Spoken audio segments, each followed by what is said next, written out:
안녕하십니까?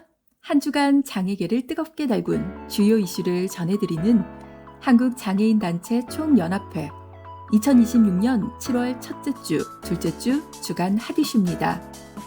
이번 주 첫 번째 소식은 지역사회 통합돌봄 시행 100일의 운영 성과와 과제입니다. 보건복지부는 돌봄통합지원법 시행 100일을 앞두고 지역사회 통합돌봄 운영 성과를 발표했습니다.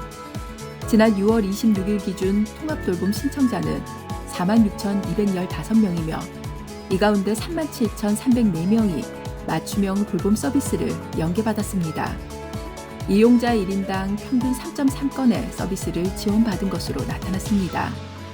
제공된 서비스는 가사 지원과 이동 지원 등 일상생활 돌봄이 가장 많았으며 치매, 정신건강관리, 장기요양, 주거복지, 방문진료와 간호 등이 뒤를 이었습니다. 전체 서비스 가운데 약 37%는 지방자치단체가 지역 특성에 맞게 운영하는 지역특화 서비스로 제공됐습니다. 하지만 신청자의 대부분은 65세 이상 노인이었습니다.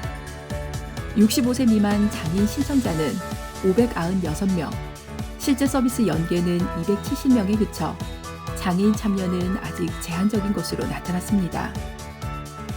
지역 간 격차도 확인됐습니다. 전남과 광주는 읍면동 공무원이 직접 방문해 신청을 지원하는 적극 행정을 통해 높은 신청률을 보였지만 일부 지역은 상대적으로 낮은 신청률을 기록했습니다. 국민인식조사에서는 응답자의 94.7%가 가족 돌봄 부담 완화에 도움이 될 것이라고 답했고 93.8%는 이용 의향이 있다고 응답했습니다. 반면 제도 시행을 알고 있다는 응답은 57.1%에 그쳐 제도 홍보의 필요성도 확인됐습니다. 현장에서는 방문 신청의 불편함과 지역 간 서비스 격차, 의료 인프라 부족 등이 과제로 제시됐습니다. 보건복지부는 온라인 신청 도입과 방문 재활, 방문 영양, 재가 임종 등 신규 서비스를 확대하고 지역 특화 서비스를 강화할 계획입니다.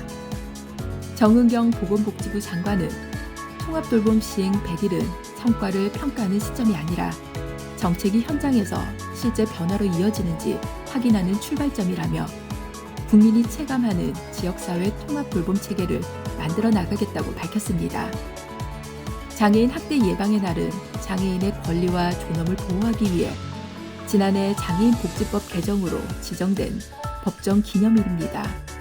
올해 처음으로 공식 기념식이 열렸습니다. 두 번째 소식입니다. 보건복지부가 지난 6월 22일 서울 DMC 타워에서 제1회 장애인 학대 예방의 날 기념식을 개최했습니다. 이번 기념식은 학대 없는 일상, 모두가 지켜야 할 약속을 주제로 장애인 학대 예방은 우리 사회 모두의 책임이라는 메시지를 전달했습니다. 기념식에서는 장애인 권익 옹호 유공자 15명에게 보건복지부 장관 표창이 수여됐으며 배우 이윤지 씨가 장애인 학대 예방 홍보대사로 위촉됐습니다. 또한 장애인 학대 예방 주간 동안 집중 신고 기간을 운영하고 전국 장애인 권익 옹호 기관과 복지시설 등에 예방 홍보 자료와 포스터를 배포했습니다. 포스터는 발달 장애인을 위한 쉬운 정보와 수어, 음성 해설 영상을 함께 제공해 정보 접근성을 높였습니다.